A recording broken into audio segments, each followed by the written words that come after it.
we are the first country in Central America having coffee. The first person who had coffee here in Costa Rica was a priest. His name was Felix Velardes. So Felix Velardes realized that we have a lot of benefits to work coffee here. Temperature, altitude, everything contributed to have coffee here. The soil. So he had a little coffee plantation. It was in 1813. And he gave some Spanish to people to know about coffee. Everybody started knowing about coffee, growing coffee here in Costa Rica. In that moment, the government thought it could be something really important in our economy. So the government, to encourage people to have coffee, started giving freelance. Freelance just for having coffee. Everybody started with coffee. We had a lot of coffee and really good quality of coffee. So we started exporting coffee in 1820. The first time we exported coffee, the first time to Panama, second time to Chile. The problem was that Chile sold our coffee under the name Café Chileno Valparaíso to Europe. So they changed our name. There, nobody knew about our coffee. When we realized that it was happening, we started exporting directly to Europe.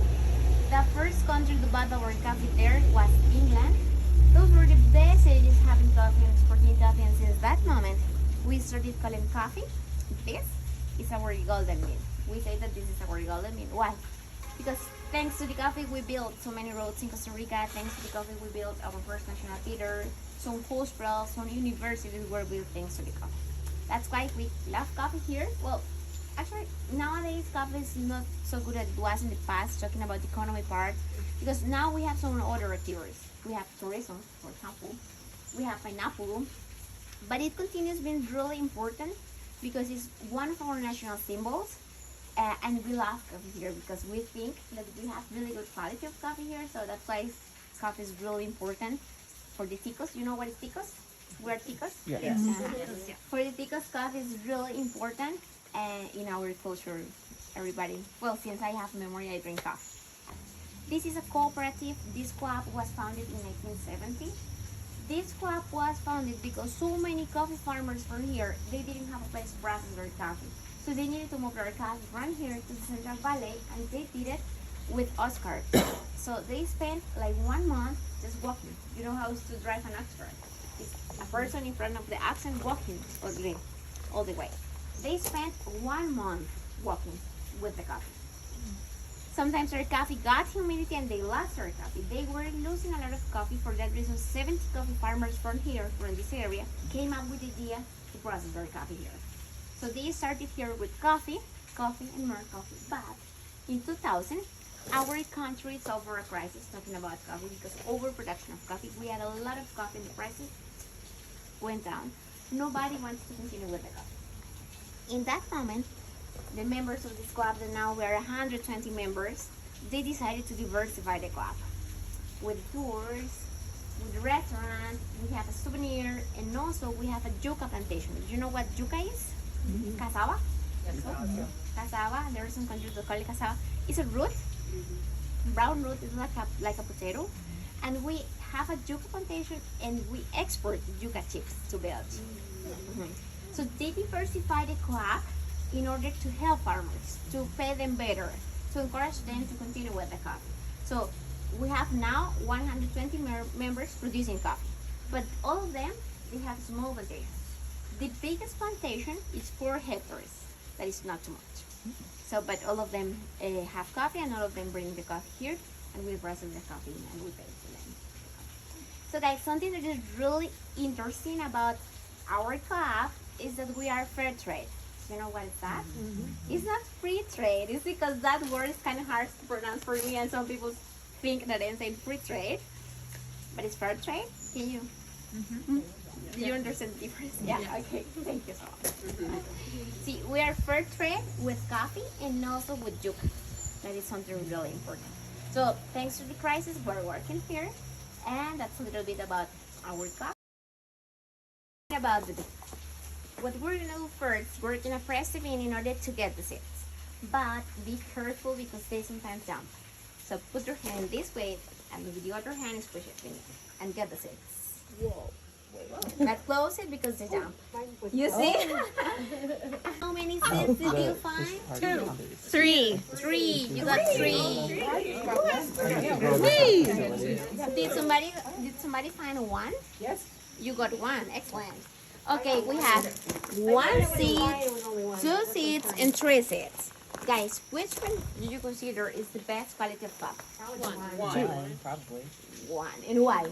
It's stronger. Concentrated. I don't know. Concentrated. All the nutrients are concentrated within 1 seed. Those who have 1 seed, we call it Avery, and it represents just 10% of the production. The most common is to find 2 seeds, that is around 50%, and the rest we're gonna find 3 seeds. There are some companies that they select as the Avery and they sell it more expensive. But here we didn't do it. We mix all first quality together, and we can find first quality in those beans that have 2 or 3 seeds. Here we mix it all together because we don't have the machines to select those the Avery. But there are some companies that they do it and they sell it more expensive. Okay, guys. So coffee bean has 4 skins. The first one is this. We call it brosa. With this brosa, we make compost to fertilize our plantations, and also we sell compost to the members for their plantations. Second skin, we're gonna taste the seed, but don't bite it, don't swallow. Just put it in your mouth and taste it. The seeds. Yeah. The seeds. They're very sweet. Kind of sweet. Tastes like a coffee? Not yet, right? It's a little bit sweet. That sweet and sticky and slimy skin is the second skin of the bean. We call it mucilage. With the mucilage, some companies make liquor. Coffee liquor is made of the second skin of the bean. And it's sweet because it has 45% of sugar. That's why it's sweet. So guys, now if you want, come here. Just if we want, make a little hole and plant the seed. And first skin, throw it there for compost. We're gonna have this. We call it little soldiers because it's red body and the helmet. We say that this is our coffee art. 2 months, we have butterflies. Those are butterflies. We call it butterflies because they wave. Okay, wings. And 3 months, we're gonna have bigger than this one, but smaller than this one. Guys, can you guess, or maybe you know, how many years can a coffee plant live? 18. 15. 18. You I say 18? just made that up, yeah. It is 18? No, I was. I don't know, I did. No. Just say a number. What do you think? More than 18, less than 18? 30 years. 30 years? 40 years? 50 years? 10. 10. $1. $1. It's a game show, right? 100 years can a Wow. But what happens? The production is better when they are younger.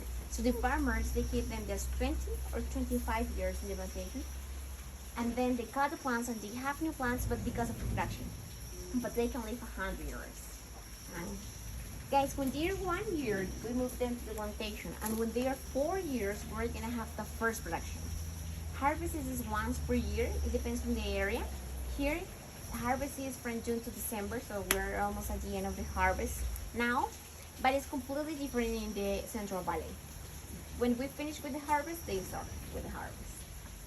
It depends on the altitude. Okay, guys, there are some different kinds of coffee, but the most common kinds of coffee are 2. Arabica, have you ever heard about Arabica? And Robusta. Arabica means quality, Robusta means quantity. In Costa Rica, here, we have a law that says that nobody can grow Robusta. It's not allowed to us to have Robusta here. Why? Because we're a tiny country, for us it's impossible to compete with quantity. We must do it with quality. And for you to see why we cannot compete with quantity, in Brazil there is a coffee plantation that is almost the same size to all our country. Yeah. There's a coffee plantation there. So we're a tiny country. So as we do it with quality, we have so many selection processes to get the first quality. The first one is when the pickers are collecting the beans, because they do it by hand, one by one. With this basket that we call it cajuela, they go plant by plant, picking up the red ones. in the harvest, at the same time, you can find green beans, black beans, or red beans. Green beans, they are too green, and black beans, they are too ripe. So they pass through the plantation twice per week in order to avoid having black beans. That's the red ones. They do it with this, they go, you can have red beans. Guys, can you guess how many kilos do we need to fill this basket with their spit? 6 kilos? What do you think? More? Less than 6? More. 60. 60. Can you imagine walking with 60 kilos in your plantation? 25. 25 kilos. 12 kilos. And it represents just 1 kilo of final product. So we need to have 12 kilos of beans, of red beans, for getting 1 kilo of ground coffee at the end. This basket is just 1 kilo of coffee at the end. Guys, in this area, the best picker can collect 15, 16 baskets per day because it depends on the area. But here, 16 is the best picker. The worst picker, like me, my worst picker ever, is because it's really hard. Our geography is not the best. There are so many mosquitoes, snakes, spiders. Weather here is crazy. And if you have little green beans in your basket, they don't pay the basket. So to have a basket is really hard. So the worst picker can collect 2 or 3 baskets per day. Like me, I can collect 2 baskets per day. Guys, can you guess how much money do they pay per basket if you were a picker? Talking about US dollars. 100. 100. I wish you were the boss. You're only getting 1 This kilo. place. 5. One, less than 1. $2 per basket. And they pay $2 because they are fair trade. But in the Central Valley, they are not fair trade, so they pay less than $2.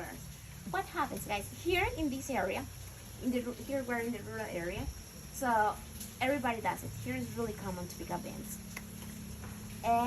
Farmers, they are the owners of the plantations, and I said before, they don't have big plantations.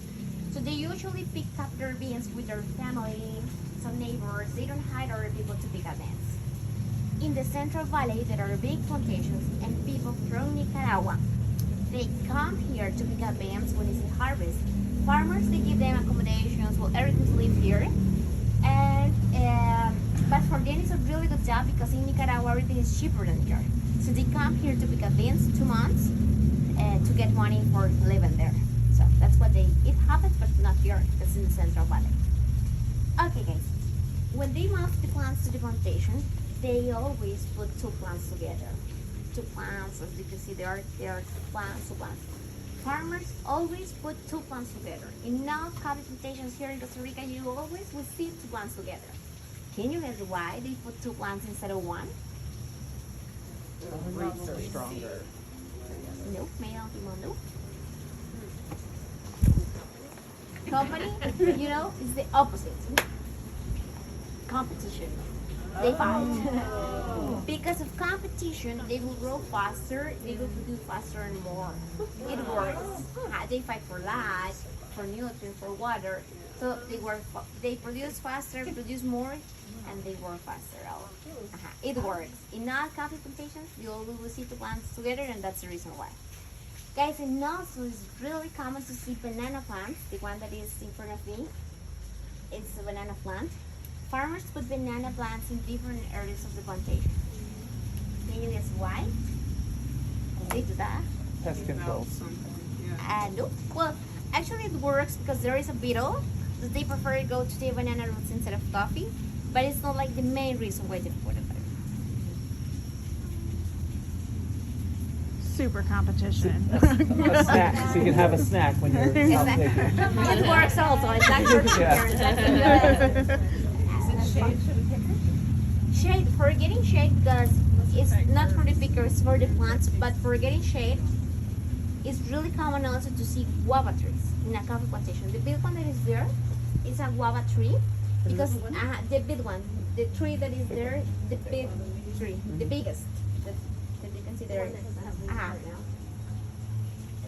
They use them, that it also is common to see guava trees in a coffee plantation for getting shade, because the way of the branch, they use those trees. But banana plants, they work like a natural irrigation system. Banana plants, they are 90% water inside. So when it's rainy season, they absorb a lot of water, and when it's sunny season, water will be in the ground. If you cut a banana plant in the middle and you do something like this, you will get like a waterfall. It's a lot of water inside. That's why it's really common to see banana plants in a coffee plantation to get the water for the soil.